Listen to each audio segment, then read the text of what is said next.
Wow. Dream a little dream come true. Pastors of Pain, back in your ear. I was thinking of like the Backstreet Boys. Backstreet, back, all right.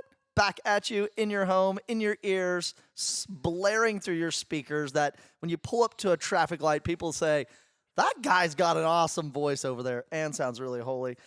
Father Kerry Wakulich here, the priest over at St. John Catholic Student Center on the corner of Miller and Knobloch. You may not know where we are, but if you've been to a football game, you know where we are. Hey, good tailgate last week. Hey, thanks. That's Chance McGill's our new tailgate, Chef Boyardee, and he's just kicking the tires. By the St. John's tailgate before the Arizona State game. I had some chicken. Oh yeah. So there was some beans. Didn't rice? I don't miss you? like beans. I don't like beans. Yeah, toot music. I got it. And toot then I had a bottle of water. Oh yeah, all right. Yeah, it was a wrestling team was over there. Yeah, we all tailgated it was together. excellent. I met many people. There was a lot of good chow. So is that like anyone? Is that for everyone? That is for basically our donors, students, alum, people who come back, other priests of Payne County. And we do it on the construction site because people want to see the new church too. On the construction site, but safely. Yes, but safely. It's like on the edge. It's on the fringe. You would say it's cordoned off. Yeah, it was a good time. It was a good time. Yeah. Good time. So I'm here with Father Brian O'Brien, hey. The guy with two first names. Also the other pastor here in Stillwater. You know it. America, land of the free, home of the Cowboys. Hey, how did you think? 2-0. I know we're 2-0, and we've played two teams. And we're about to, this weekend. Arkansas Pine Bluff. I know. I'm not. I'm not going to talk about the game because I'll give you $5 if you can name their mascot. Go. I have no idea. I can. The Arkansas Pine Bluff, the screaming pine trees. You'd think. No, it's the Golden Lions. It's the Golden Lions of Arkansas Pine Bluff. I would just like to just to go back just a previous week.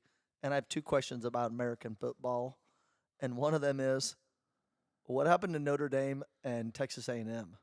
Yeah, they lost to subpar teams. I want everybody to hear this out of your mouth.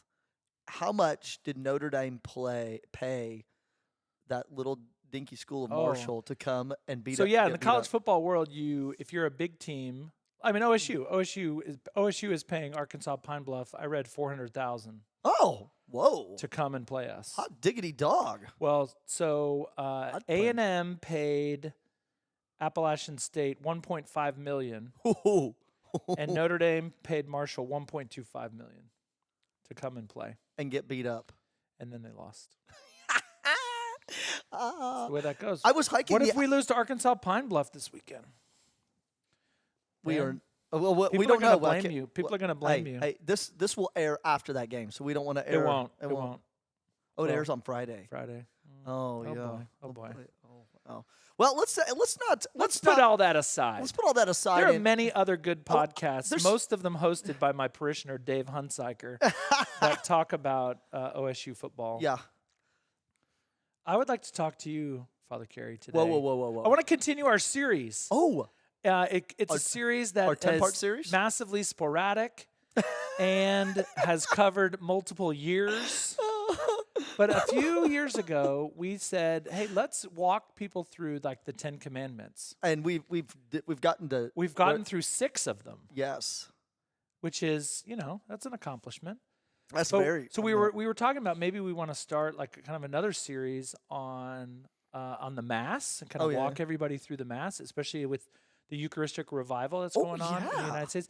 But then I was kind of like, well, maybe we should like finish one series, before we start another. So we're going to do some back to back. So I think this week, we talk about the 7th Commandment, and then next week we can talk about the 8th Commandment. I always get them I get them backwards. I'm telling you, all the time. I don't know if you can say that on the radio. What, back I get them backwards? Okay, moving on. Yeah. Yeah, I get them backwards. Yeah. And I just get them confused which one's 7 and which one's 8. May I help you? You know what? May I assist you? I usually like put like little images of like lying and stealing. Like when I think of liars, I think of Lindsay Bouvier. I'm just kidding. She's sitting right here. She's taking a class. She needs to learn how to do podcasts. We have a guest. We have an audience. It's great. Lindsay Bouvier in our living room. Who's a junior. Are you a junior, Lindsay? Yeah, the nod of approval. Her dad, we're going to send this to her dad down in the Plano. Not to be confused with people of the Kennedy family who also, Jackie Onassis Kennedy Bouvier. Yeah. They're not related. Her maiden name. Oh, really? That was not her new. Okay. Okay. So which one do you want to talk about? So Lying the or seventh stealing? commandment. The seventh commandment is about stealing. Oh yes. You shall not steal. Uh-huh. And then the eighth commandment is you shall not bear false witness against your neighbor. Okay, where do you want to start? Because you always come There's with a lot. notes. So there's a lot. You'd think like, okay, thou shalt not steal. Okay, moving on. Like, just don't touch this. Like, don't. It ain't yours. Don't take stuff that isn't yours. But like, what does that mean? What is mine? Yeah. Like, I always think about Robin Hood. Can I steal from the rich to give to the poor? I was thinking about Robin Hood Men in Tights. Oh, it's the same premise. Oh, is it really? Men in Tights and Prince of Thieves, same Most premise. people listening to this are too young to remember that. Okay, here's what the Catechism says. Paragraph 2401. Okay. So just as a breakdown, the Catechism is split up into 4 parts. The first part of the Catechism is on the Creed. Yep. The second part is on the Commandments. No. The first part is on the Creed. Yep. The second part is on the Sacraments. The third part is on the Commandments. And the fourth part is on prayer. So this is in the third part of the Catechism. Paragraph 2401. It says this. The seventh commandment forbids unjustly taking or keeping the goods of one's neighbor and wronging him in any way with respect to his goods. Okay. It commands justice and charity in the care of earthly goods and the fruits of men's labor. For the sake of the common good, it requires respect for the universal destination of goods. We'll talk about what that means. Okay. And respect for the right to private property. Okay. Take that, communism. Whoa. Christian life strives to order this world's goods to God and to fraternal charity. Okay. That's the basics of 2401. So there's a lot in here about, so it's not just like don't take stuff that's not yours. It's respecting. Yeah, break it down for us. Respecting the goods that belong to us all. Which would be like natural resources. So natural resources, land. all of that. So you would not think that like there's the whole like environmental piece to the seventh commandment, but that's where the church has put it. So that actually starts at 24:15. The seventh commandment enjoins respect for the integrity of creation. I would agree with that. Animals, like plants and inanimate beings, are by nature destined for the common good of past, present, and future humanity. Use of the mineral, vegetable, and animal resources of the universe cannot be divorced from respect for moral imperatives. So this gets into, if you've read Pope Francis's, is it an encyclical? I think it's a pastoral letter. Called Laudato Si, yeah, which is kind of on the care of Earth's creation. You can look that up. So a lot of people are like, oh, you know, the Pope's a lefty and, you know, he's gone all environmental. Well, anyway, that's what people sound like when they rip on the Pope. But it gets right to the heart of the seventh commandment. And I think it also goes back to Rerum Novarum, which was written by Leo the 13th, not Pio Nono. Leo the 13th, Rerum Novarum on the new things, which was composed right around the time of the Industrial Revolution of labor unions and the dignity of the worker and the dignity of work. That's all in here. That's all wrapped up in there. So you can't say Pope Francis is a hippie without also condemning. Yeah, Pope Pope Francis is not a hippie because, well, or if he is, then so is John Leo Paul the II. 13th, so is John Paul II, so is Benedict the 16th. So they all wrote. Yeah, so is Pius the 12th. Yeah, everybody. All wrote on Rerum Novarum. But it gets into and this actually could be maybe a separate show of like people like you like to hunt. I do. You know, and fish. One of my favorite things is walking anywhere with you and like some ducks fly over. You can't not talk about shooting them. Like in the season, I can't shoot them. I want to shoot them with my eyeballs. But you can't not say something. And the other day, my nephew and I were out walking campus, and some geese were flying by, and I just started calling them, and they turned right, and they headed over campus. I was like, you instinctively like reached for your gun. But it talks about, so it says, animals are God's creatures, and we have to take care of them. God entrusted animals to the stewardship of those whom He created in His image. It is contrary to human dignity to cause animals to suffer or die needlessly. okay. This is all in the thou shalt not This is steal? in the 7th Commandment. And then this is my favorite line for all you pet people. Oh, dog food. Something about dogs and care of Are you dogs. ready? and Are you too ready many for dogs. this? Please. I don't know if all the pet people out there are ready. I'm a pet person. Lap dogs. It says this: one can love animals. Oh, yay. One should not direct to them the affection due only to persons. So There's that. So Turn the page. all you people with sweaters on your dogs, and you have cats with people names. All right, let's move on. Okay, anyway, so that's all part of We the just 7th lost Commandment. a lot of listeners. I don't care. It's I've said it before. I was going to write a book, but now I have other stuff to do. And the book was going to be called "They Don't Understand What You're Saying: The Social Injustice of Pet Ownership in America." That was going to be. They don't understand. That was going to be the title. Okay, But that'd then, be a great homily series. okay, let's talk about communism. Okay, go on. Are you pro or con on the communism? Well, you know, I'll let you know that my grandparents left Russia, Yeah, and so we were because they were communists. yes, they were.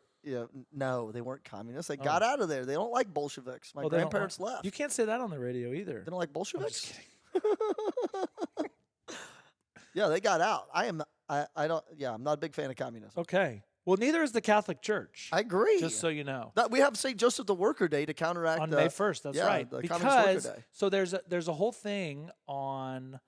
I will also say this, that we're also not libertarians. Like anything goes, right? The Catholic Church, we usually take some, especially politically, some middle The best ground. of every culture. Yeah, exactly. So there's sort of two things that go into "thou shalt not steal" when it comes to kind of the social teaching of the church. One is what they call the universal destination of goods, which is that everything has some end that should be to help humanity thrive and bring Yes. about the kingdom of God.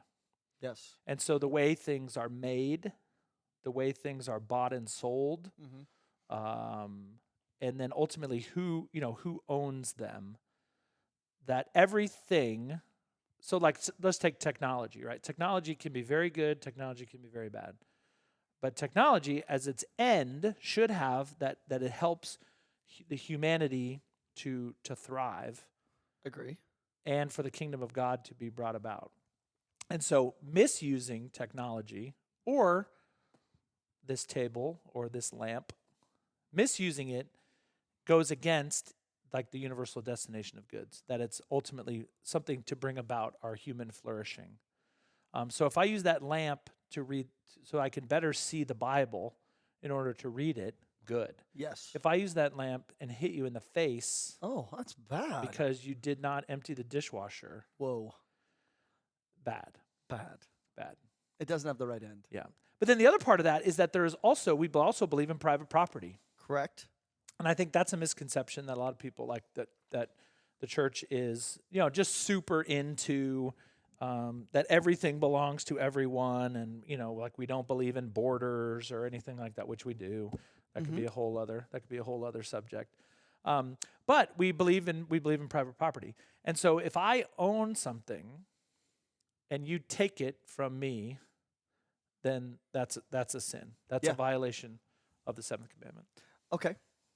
I would add to that, like in this, we used to have this at St. Thomas More, where we would have, I was the token white guy there, It was white Also, your priests. parents. Yeah, and, well, my parents, and there were a few Vietnamese families there, but it was like 98% Hispanics. And some of the issues we would have was people would come here illegally, or they were fleeing their country because it was war, or like they were being threatened by the narcos in Mexico. They'd come to the United States, and they would either, for whatever reason, they would get a fake Social Security number, or they would just be working without one. And taxes are getting pulled out of their pay, and then their bosses wouldn't pay them, and they're like, well, I'll just if you don't take what I give you, then this is what you're going to get. Yeah, that also is in the 7th Commandment. Yeah. So the Catechism, it talks about it has numerous things in here. So one, it talks about where'd it go? Okay. No, there's the animals. Oh yeah. Sorry, pet people. What you looking for? I was looking for. Oh, okay. Oh yeah. Okay. No, here. Okay. Are you ready? Go, ready? I'm here we go. thrilled Okay, so the 7th Commandment, it forbids theft. Obviously, yeah, thou shalt not sure. steal. But also, the Catechism talks about business fraud. Yeah, Ponzi schemes. Paying unjust wages. Violates the 7th Commandment. Forcing up prices by taking advantage of ignorance or hardship.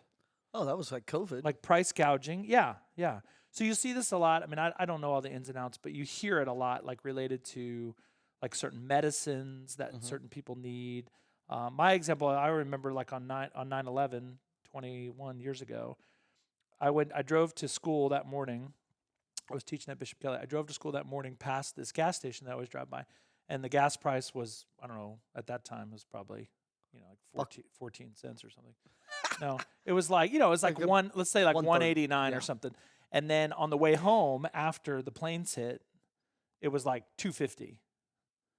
Like who sets that? Well, right. The guy just went out there and just. Well, anyway, people caught on to him, and basically people boycotted the place, and it's now a bookstore. Whoa. That place doesn't exist That's anymore. what you get, dude. But that's a sin against the 7th Commandment, price gouging. Okay. Stealing. Either by ignorance, but see, I think a lot of people would say, no, it's not stealing. You're charging what you want to charge. Like you're a private business owner. I should be able to charge whatever I want to charge. But the commandment would say, you as a business owner, you don't just get to do whatever you want just because it's yours. That's right. Because the universal destination of goods, right? Everyone has not a right to gas. I mean, I don't want to go that far. The opportunity to participate in right. this. And so if you're charging too much, if there's a gas shortage and you got all the gas and you put it up to a price where most people can't then afford it, you're violating the 7th Commandment because you're in a sense you're stealing from them. But I think a lot of people would say sort of the freedom of business and that business owners should be able to do whatever they want, but the church would say otherwise. Yeah, free market economy doesn't permit. It has limits. Permit the evils. Right, it has limits. So the other things included in the 7th Commandment: corruption, tax evasion. What? I have to start confessing that? You do. Forgery of checks and invoices. Please don't tell me money laundering's also in there. Excessive expenses and waste. Ooh. So here's one that I think really would practically affect a lot of our listeners, and that is you are paid to do a job and you don't do it. Okay. Or you're paid and you go halfway. Or you're paid and you're like, but I'm just going to leave early and still, say I was there till 5, even though I left at 3:30. You're stealing. You're stealing. Do you agree with that? I do. Okay. When are you going to start working? Okay. Also, damaging private or public property. So you wouldn't think that, what does that have to do with stealing? But it belongs to someone else. Public property belongs to us all. Private property belongs to a specific person. And so vandalism. Like tagging? Tagging, yeah. Yeah. What about skateboarding? It's and not yours. Skateboarding up on something and grinding the. I would say trucks if you're damaging property that doesn't belong to you. Never thought about confessing those things. That was years ago. Oh. Back in your misspent youth. Well spent Also, youth. not paying your debts. Not paying your debts falls under. What about the seventh commandment. presuming that, people will go into a hospital and you presume that the hospital is going to pay for it, or you presume that these things are just owed to you? Is that also stealing? That presumption in there? What do you think? I mean, I think if you get something and don't expect to pay anything for it,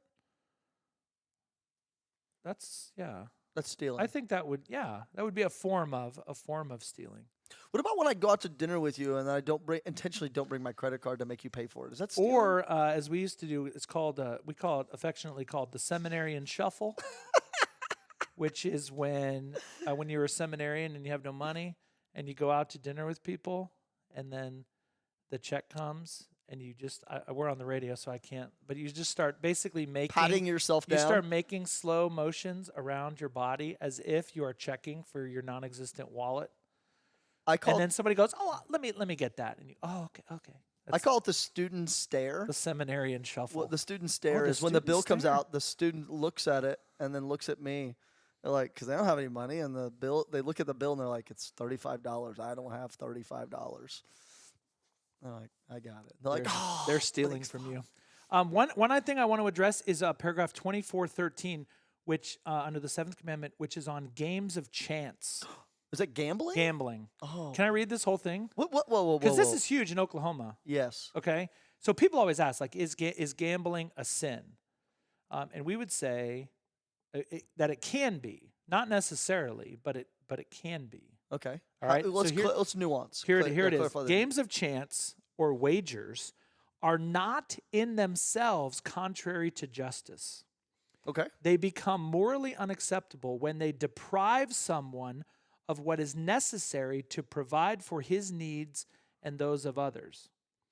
The passion for gambling risks becoming an enslavement. Oh, and that's it right there. Okay. Unfair wagers and cheating at games constitute grave matter. Unless the damage inflicted is so slight that the one who suffers it cannot reasonably consider it significant. So, okay.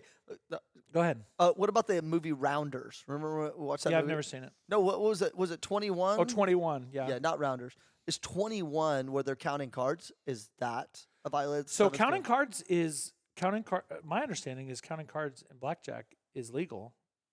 Is legal, but the casino doesn't have to allow you to play because the casino is a private establishment. They can refuse service to people. But if you're playing blackjack and you have an ace in your pocket that you slip in. What about those things, the spring-loaded ones that were in the old days, and you hit it and an ace would come out and you'd slide it out there? Yeah, that would be a violation of the 7th commandment. What about? But also betting too much. Okay. Betting money you don't have, or betting your kid's college tuition, or your dinner money. Let's see. Do I do the slots or feed my kids? What about that NBA ref that we watched that movie the other day on Netflix? Wasn't that interesting? What was it called? Behind the 3-point line, or flag, or technical? Something like that. Something like that. It was that movie. Yeah. And so that would violate the 7th commandment that violated the 7th commandment. Because he was telling people information that was, in a way, insider trading. He would say, this guy's not going to be there. Right. And this coach doesn't do really well. He's sick today, so I would bet on this team. Right. Yeah. But anyway, that's in here. That falls under the 7th commandment. Slavery falls under the 7th commandment. That you may not buy and sell people. Dang. Now, this would also go to something like prostitution, which also falls in under the 6th commandment. That we talked about this summer. Which we talked about back in June, I think. Anyway, so there's a whole bunch of stuff in there. So then there's a lot in there in the Catechism about economic, sort of how we act economically. But I think one thing we want to talk about is a just wage. So really paying people a wage on which they can then support themselves. Yeah. So that's something that the church believes in. Even labor unions, which aren't very popular in Oklahoma. What's it called? I forget the term. At will state. Yeah. that anyway, labor unions are not, sort of highly thought of, but the Catholic Church is in favor of labor unions.